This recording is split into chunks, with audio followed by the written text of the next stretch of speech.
and welcome to this video. I'm Marcus Hayes, and today you join me from the very echoey cockpit of my St170 Mk1 Escort project, which according to all the messages that I get from you lot, is your favourite one of my two Ford Escorts. I know Maud, my Mark II Escort, does hinder progress on this car a little bit, but let's face it, this car's far too mint to be abused in the way that I abuse the Mark II, so it's probably a good job that I own both of them. I've got some good and bad news about the Mark II, which I'm going to save for another video, but I just briefly want to say thanks to everyone who has been in touch to offer me advice on the problems I've been having with her lately. It really does keep me motivated, and ironically, some people have even said that my videos keep them motivated with their projects as well. So if we can all motivate each other, then it's a win-win situation, and it means that the channel is definitely worthwhile. The main focus of today's video is about the Mark I, and in particular, her faulty hydraulic clutch. Now, to figure out what's going on with the clutch, I'm going to remove the engine and gearbox from the car, and then separate the gearbox from the engine to gain access to the clutch and see what the problem is. So without further ado, I'm going to get my arse into gear, get my tools out, and crack on with it. Okay, so since the last time you saw this car, I've now removed the radiator to get that out of the way, and I've removed the carbon front bumpers and brackets, and I've replaced them with these metal brackets, which along with this lump of metal here form part of my rollover jig. This bolts onto there like that. I'm not going to be putting the car back on the rollover jig, but once I lower the engine and gearbox down onto a trolley, this is a great way of lifting the shell right up in the air so that I can then roll the engine and gearbox free from the car. Now the first thing I'm going to do today is I'm going to disconnect the steering column from the UJ steering knuckle down there, and also disconnect the steering column from the dash and just pull the column through the bulkhead so that it's out the way, because I'm going to be lowering the engine and gearbox out of the car while it's still attached to the cross member. I'll leave the steering rack attached to the cross member, and then once I've got the engine out of the car, I'll bolt the cross member with the steering rack back onto the car so that then I can roll the car back into the garage. Now I actually never put a nut and bolt in the UJ to hold the column in, so that makes life easier. So it's just a case of undoing these two bolts, and then I can pull the column through the bulkhead.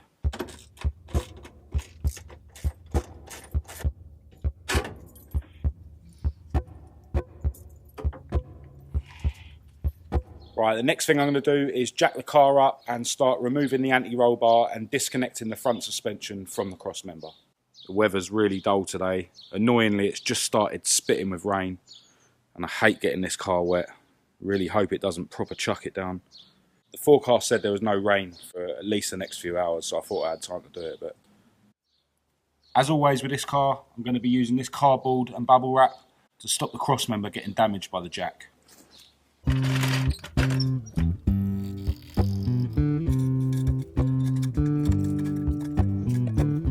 And I personally always put the axle stands where the two bits of the chassis cross over, and I also use a bit of cardboard and bubble wrap to protect the chassis leg from the axle stand.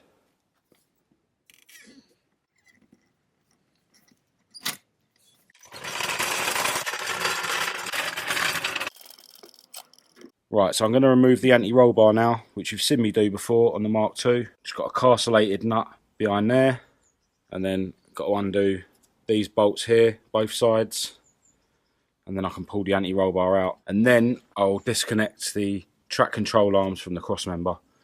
Now everything on this car is still done up quite loose, so this shouldn't take me too long at all.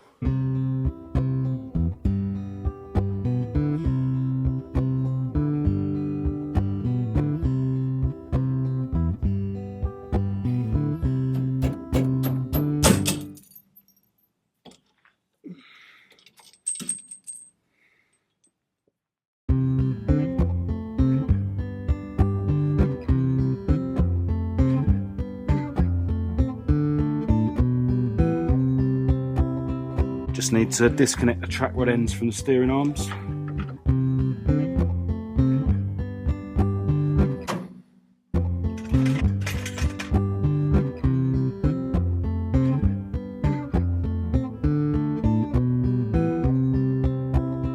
Right, so I'm now at the stage where I've got the engine supported by the engine hoist. So now it's just a case of unbolting the cross member from the chassis here, and the same the other side, and then just got to undo the gearbox mount, and I've got the jack under the gearbox to support that. Yeah, it's continually spitting with rain, which I'm really not happy about, but I've already started the job now, so I've just thrown a sheet over the car to try and minimise the amount of water getting on it. Probably too little, too late, but the main bit of the car that I know isn't waterproof is through here. I need to fill up those grommets with some sort of sealant, which I haven't got round to doing yet. So I've bolted the bar on the front now. So it's about time I got underneath the car and started undoing the cross member and the gearbox bracket.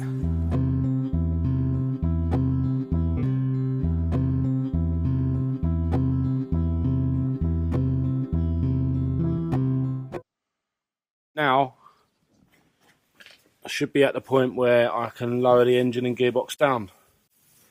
It's only being supported by the jack and the engine hoist. I'm just going to put this trolley underneath the engine, and I've got this foam stuff which should stop the sump getting damaged. Got to be careful that none of this wiring loom or anything gets caught while the engine's going down, but I think it's all positioned in such a way that that won't happen. Let's just start lowering it and then see how it goes.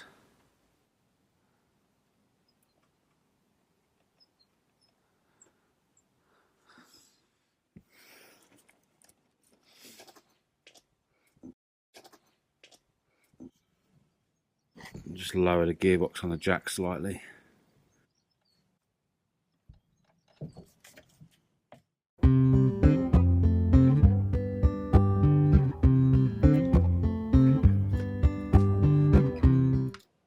Right, so the engine is now sitting on the trolley. Put these blocks of wood under the back of the gearbox, which means now I don't need the jack under there. So I'll just be able to roll it all from underneath the car on the trolley.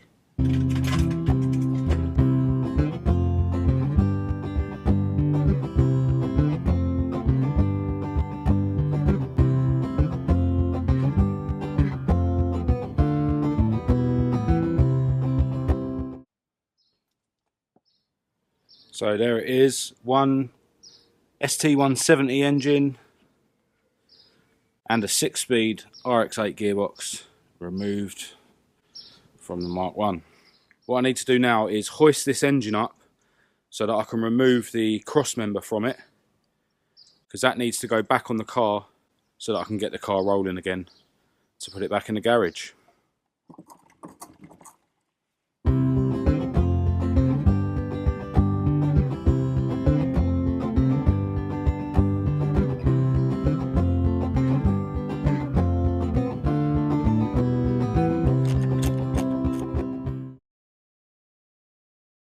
Daz has just turned up, and Fred with his van. Give you a quick update on his professional repair job. Unprofessional. Yeah, last time you saw this, all this rear quarter was in primer, and I threw in a couple of pictures of when he bought it, but now it looks sweet. That'll show all the dents up. That's alright, isn't it? Yeah, he hasn't actually gone to town with the polishing either. So you don't want it to show up any future dents. Fred's a chippy, but he's a dab hand with a spray gun as well. I wouldn't go that far. Fred's the one that actually painted these rims for me years ago. He said never again after his fingers got worn down from all the sanding. Just need to put the steering column back in and then the car's rollable. Oh, there she comes. Fast as that. Hold on, sir. Oh. Yeah. Right, yeah.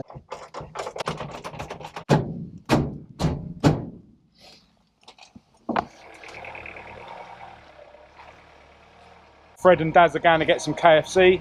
I'm going to get this car back on 4 wheels.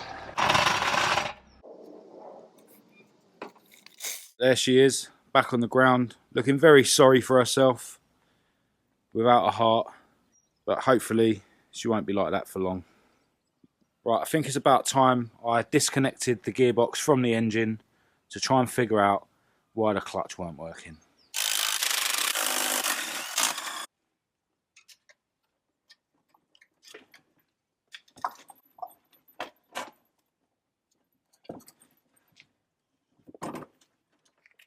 Got the gearbox off the engine without too much trouble.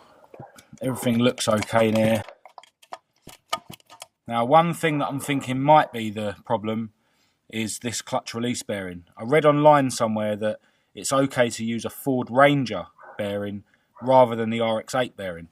And basically I was told that the only difference is that this one is fully made out of metal, whereas the RX-8 one, part of it is plastic. Now, if I don't find anything else wrong when I take the actual clutch itself off the flywheel, then I'm going to try using an RX-8 clutch release bearing and putting it all back together. When everything's together, this clutch arm is right up against here and there's no free play in it whatsoever, and there should be a slight bit of free play in a hydro clutch. If I'd have known that when I put it together, then obviously I wouldn't have put it in the car until I'd solved the issue.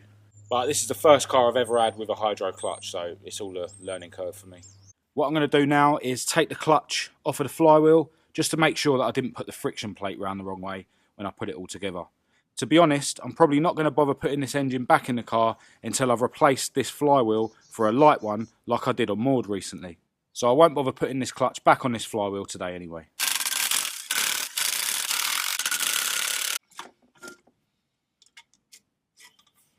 So the friction plate was the correct way round.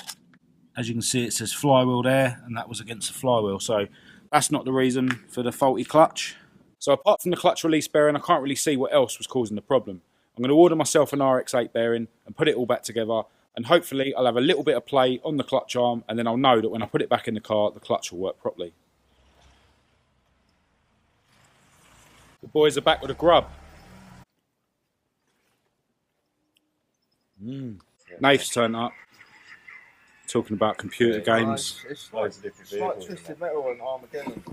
So now the engine's out of the car, gives me an opportunity to do a couple of things a little bit differently. I need to have this part of the water rail tapped so that I can thread in a temperature gauge sender. And this other bit of the water rail needs shortening a little bit. And I may actually have a wider bit of tube welded on this so that it will suit my retro Ford coolant hoses. Alternatively, I might just have another hose made up. Also, I want to have a bead of weld put on here once it's cut down to the right length, and that should keep the hose on more securely.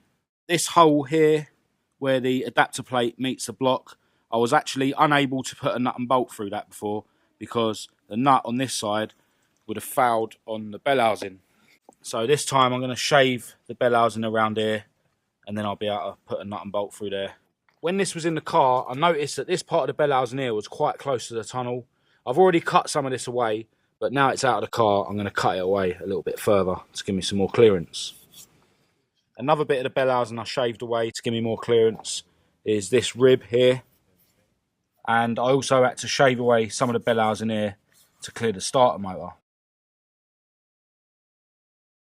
So I'm still none the wiser as to why my clutch isn't working on the Mark 1, but hopefully replacing the clutch release bearing for an RX-8 one will solve the problem. If you've got any idea what the problem might be, do let me know in the comments.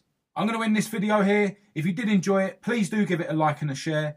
Check out my Facebook and my Instagram using the links in the description.